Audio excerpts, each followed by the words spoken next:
Hello and welcome to Tobysblogs on this evening in pyjamas. This blog today is about something that occurred today, really. It's a conversation with Joe and Joel, Doctor Who Master fan, and Pelamar121, and someone else. And I was really shocked at this, and this is what happens, and it's the importance of a proper sexual education, and also it's to do with sexual education, and it's to do with also with really bad parenting and overpowering parents that destroy their children's lives. Okay, so the conversation started off with Toby, can you help? And I'm like, yeah, I can help. I'm like everyone's counsellor. I've been counselling so many people recently, so I give help out to everybody. And so, yeah, I'm always helping. I help people out with relationships. I help them out with other things. Depression's another thing I deal with as well. And, you know, I counsel those people. So I thought, yeah, I'm going to help. And I get the question of, what is a vagina? No, what was a pussy? And what was a condom? And my first reaction was, is this a joke? Everyone knows what those words mean. Anyone who is anybody knows what those words mean. And Joe said to me, no, he doesn't know. His parents are really strict and don't let him have any contact with the real world, basically. And I was like, alright then, so I basically explain what the two were. Anyone who's stupid enough out there to know what they are, a pussy is vagina, a condom is something that protects you whilst they're having sex. And so I explained that, and then I got more questions. And I'm like, what's an STI? Or, yeah, can you die from sex? Is masturbation wrong? Blah de blah de blah de blah de blah. And he was told all these lies. And I thought, bloody hell. All these lies I'm hearing, I'm like, what? How can someone be told this? Apparently, according to him, he's been told if you masturbate, your penis bleeds, and then a creature comes out and sucks the virgin's blood. What is this? Who comes up with this rubbish? I'm like, what? Like, come on. That is not right. And apparently all women are whores. No, he said all women are hungry predators who want sex. Which I suppose for some might be wrong. And he was going on about getting women pregnant and stuff, and he said, oh, women cheat on you. Someone else earlier on said that more about women cheating on you, and my advice to that is don't pick a bitch. Just don't pick a bitch.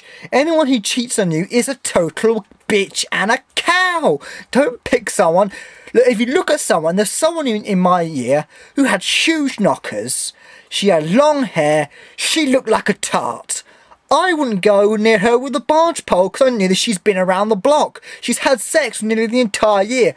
I wouldn't go near her. Well, on the other hand, there's people who are in my year who are really nice, sensitive, kind girls. They're the ones I would go with. So if you're worrying about being cheated on, don't go for a slut and someone looks like they've had loads of sex. Go for someone who hasn't had a lot of sex, hasn't had a lot of experience, and go for someone who looks kind and nice. Kind and nice people are always the best.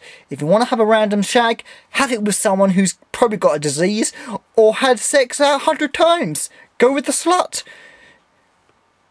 If you've been used so many times, there's no point even having you as a girlfriend because you've been around too many times. You might as well go on the street and ask people to have paid to have sex with you because you've been used. You've been used too many times by too many different people. You're a slut. So yeah, no, don't go with those people because they are just horrible, nasty people who just want sex, sex, sex, sex, sex. If on your first day, if someone asks you, I want to have sex, you say no. No, that person is a slut. That person is a slut who just wants sex. Okay, you need to wait for a few days before you have sex with them because... And you should discuss it too when you want to have sex. If you rush into sex, the person, your partner, only wants sex. Going back to the stuff, these parents are really strict and religious. These parents are... who homeschool their child, keep him away from any influence that he can get from other people. He has no knowledge of sex at all. And this as someone who studies psychology, is quite bad, because, you know, this person is now going to grow up completely sexually confused. These people, these parents have basically buggered up this person's mind. He's psychologically now completely messed up. He's been told absolute lies about everything, and he hasn't got a clue about sex. And his parents have done this to him.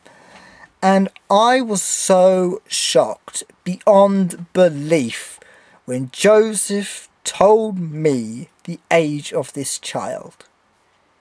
He was 15. 15! And he hasn't got a clue about sex. I knew about sex way before.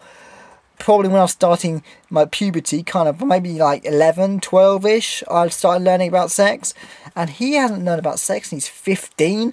It's around the time that most people go out and have sex, kind of, or the underage kind of sexual things. Next year, he will be over the age, he'll be the right age to go and have sex. And I'm like, he hasn't got a clue what it is. He doesn't know how to do it. He knows all these lies. He's afraid of having sex. And I'm like, you horrible parents. You have mucked up the mind of this child. You have made him mentally disturbed because you've removed and you've tried to control his life too much. And sex is one thing that children have to know about. People have to know about it. And you don't lie about it. These people have lied about it and made up loads of myths and horrible things to make sex the most horriblest thing you are. This person is 15. He's 15! And you're lying about it, and it just frustrates me because this poor child hasn't got a clue what's going on. And he's 15 and hasn't got a clue about sex or anything, and it's horrible. How can two parents do that to a child? This child is completely disturbed because these two parents have been in complete control things and wiped out every single thing to do with sex.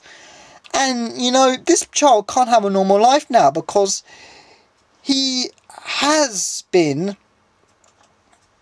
you know, he's been cut off from the world, really, and he's been told loads of lies. And I'll be happy to sit down there and try and put him on the right track, because it's people like that who I want to help, because they've been misused, they've been mistreated, and they need to be told the facts.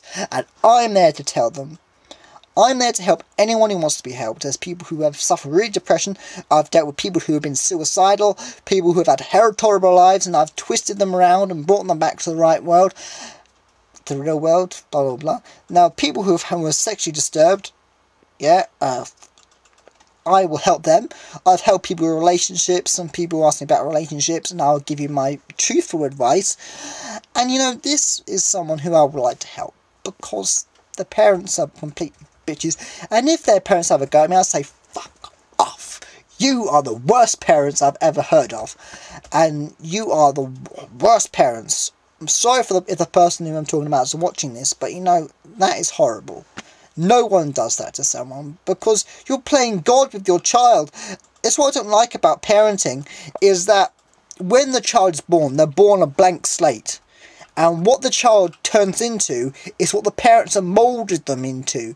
And parents who are nasty and evil can manipulate this to their advantage by twisting the child and making it what they want it to be. And this happened, I saw this on Wife Swap USA, where these children have been brainwashed into Christianity. And it's just horrible. And these children won't go out their boundaries because they've been brainwashed their whole lives that this is the way it should be, when it isn't. And, you know, it does, like, what you are is what your parents have moulded you into. Like, your views are what your parents' views are. And you kind of develop your own personality and individuality from that, and kind of go separate from those things, and then make up your own mind. But still, those values are still there that your parents have manipulated you into. And, you know, it's wrong. It's wrong for parents to mould their children into what they want to be. They should be natural children who are playing naturally, going with their natural life, discovering stuff naturally. And I've been told about it in class, because this child never went to school, he was home tutored. He never was taught sexual education. And since when you go for home schooling, there's no national curriculum, because I study education. There's no national curriculum in home schooling, because you can do what you want and teach what you want, but you have to teach stuff. You don't have to teach everything you want to teach, so it's up to you what you teach. You can be selective teaching, but I think I'm to teach the basics. But sex ed, get rid of that. And these parents are awful, and it's terrible, absolutely terrible. I'm horrified by this. And if anyone out there wants help with relationships, wants help with depression, wants help with anything, I'm here to help, and I always will be. People, I help. Okay, bye-bye. Awful people. Sexual education is very important. If you don't know anything about sex, contact me and I will tell you everything about it. Because I think everyone should know sex. And sex is natural. Masturbation is natural. Don't listen to anything about what people say. It's perfectly natural. Okay? It's natural. It's what God intended, kind of. Apart from the masturbation bit. Oh well. But as someone says, if sex wasn't... If we weren't meant to have sex loads of times, if we weren't meant to masturbate, why did God make sex so damn pleasurable? Someone said that to me once. I don't know who it was. Or maybe I heard it on television. But still, that's what someone said. Okay, bye-bye. Love you guys. Goodbye.